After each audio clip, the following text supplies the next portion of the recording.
Hello and welcome to Lesson 4-6. Today we're going to look at solving absolute value equations.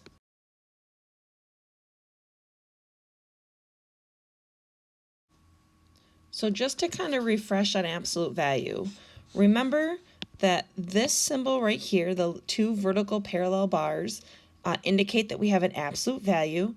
And if you remember, the absolute value really means the distance from zero. Okay, so when I have the absolute value of 3, I'm really looking at how far is 3 from 0. So I have this solution, but I also have the opposite of that. So how far is this right here? So if the absolute value of x equals 3, I really have two solutions. Okay, because this is 1, if I look here, this is 1, 2, 3 units from 0. Likewise, over here, this is 1, 2, 3 units from 0. So I could have two different answers. Okay, I can say that x is equal to a positive 3 or x is equal to a negative 3. Or if I wanted to, I could even put plus or minus 3. Okay, so this indicates that I have two answers for this problem. So because we have two solutions, okay, we're going to have to make sure that we solve and get two solutions anytime we're solving for absolute value equations. So example 1 says to solve the absolute value of x plus 5 equals 11. So with this, we're going to treat this just like any other algebraic equation. In this case, we always need to isolate the absolute value bracket first. So I need to get this piece by itself. So to do that, I'm going to subtract 5 from both sides of the equation, which now leaves me with the absolute value of x equals 6. So in this case, because I have the absolute value of just a number, I know that I'm going to end up with x equals a positive 6 and a negative 6, and I'm done. Again, if we look at a number line, and I look at a positive 6 and a negative 6 here, okay, the absolute value is really like the distance from 0. So I'm saying, how many options do I have that will give me a distance from 0? And that distance is actually 6. So I have a positive 6 and I have a negative 6. That's why I have two different answers. So for example 2, part A, we have the absolute value of t minus 2 equals a negative 1. And again, we're just going to go ahead, get the absolute value by itself. So I'm going to add 2 to both sides. We end up with the absolute value of t is going to give us a positive 1. So now because I'm told to solve, this tells me then that t is going to be a plus or minus 1. Now when I go to look at part B, says 3 times the absolute value of n equals 15. Here I'm going to divide both sides by 3 to get those to cancel. So now I have the absolute value of n equals 15 divided by 3, which is 5. So because I have my variable, the absolute value of a variable equals a number, I can now go ahead and say that n could equal a positive or a negative 5. And again, if I were to double check, if I took the absolute value of a negative 5, that would give me 5. If I took the absolute value of a positive 5, that would give me 5. So that tells me that I'm probably on the right track.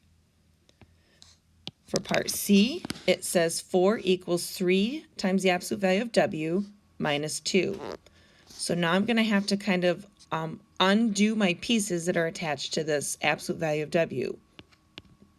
I'm going to start out by adding 2 to both sides. So now I have 6 equals 3 times the absolute value of w. Then I'm going to go ahead and divide both sides by 3. So this gives me 2 is equal to the absolute value of w. And when I solve this, I now know that w is equal to plus or minus 2. And this would be my final solution. Now for part D, I'm going to go ahead and get the absolute value of x by itself, and I'm going to do that by dividing. So here I'm left with the absolute value of x equals a negative 15 halves. Now here I'm going to run into an issue, okay? Because if I plot this out, 15 halves is, I'm just going to write this down here, 15 halves is really 7.5. So if I look at 0 here, there is no distance from 0 that's going to give me, or that, I can't do a negative distance. So I can't find a distance that's a negative 7.5 away from 0. So in this case, there's nothing I can take the absolute value of that will give me a negative number. So here I have no solution. And again, I could tell that right away because I have the absolute value of x equals, because of this negative right here, that's what's going to create the problem. So with this problem here, we have no solution. Now example 3 is going to be a little bit trickier, okay, because notice I no longer have just a variable inside of my absolute value piece. Here we're going to solve the absolute value of 2p plus 5 equals 11. So right now, we're still going to follow the same process. I have to get that absolute value piece by itself. And in this case, it is, because I have just the absolute value of 2p plus 5. I'm not adding, subtracting, multiplying, or dividing anything from the absolute value is equal to 11. So I'm always going to have two answers. Okay, so I'm going to have to break this up into two different parts. The first equation, I'm just going to solve it as it is, except I'm going to remove the absolute value brackets. So I'm going to turn this into 2p plus 5 equals 11. So I'm going to subtract 5 from both sides, and this will give me 2p equals 6. I divide both sides by 2, and I end up with p is equal to a positive 3. So this is one of my two solutions. My next set of solutions is going to come from taking the stuff inside the absolute value, so 2p plus 5, and I'm going to set that equal to a negative 11 because I have two different solutions. And if you remember, whenever I have something inside an absolute value bracket, okay, it needs to give me a positive answer, but my stuff inside could be positive or it could be negative. So I could have had the absolute value of 11 will give me 11, or I could have said the absolute value of a negative 11 will give me 11.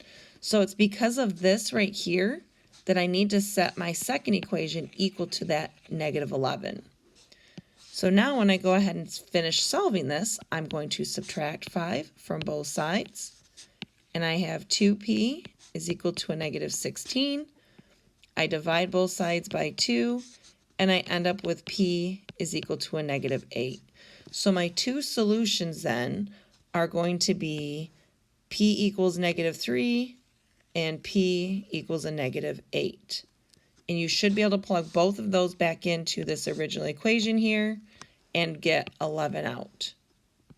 So to solve an absolute value equation, we have to isolate the absolute value term on one side, and then we're going to have to remember to write the absolute value equation as two separate equations.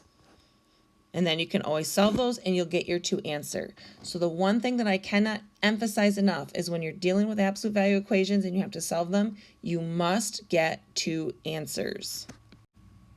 For example 4, it says to solve the absolute value of c minus 2 equals 6. So here we're going to have c minus 2 equals 6 because I remove the absolute value brackets.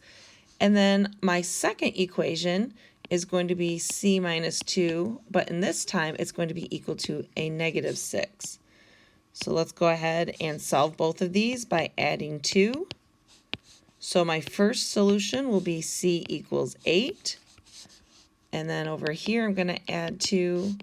And this is going to give me c equals a negative 4.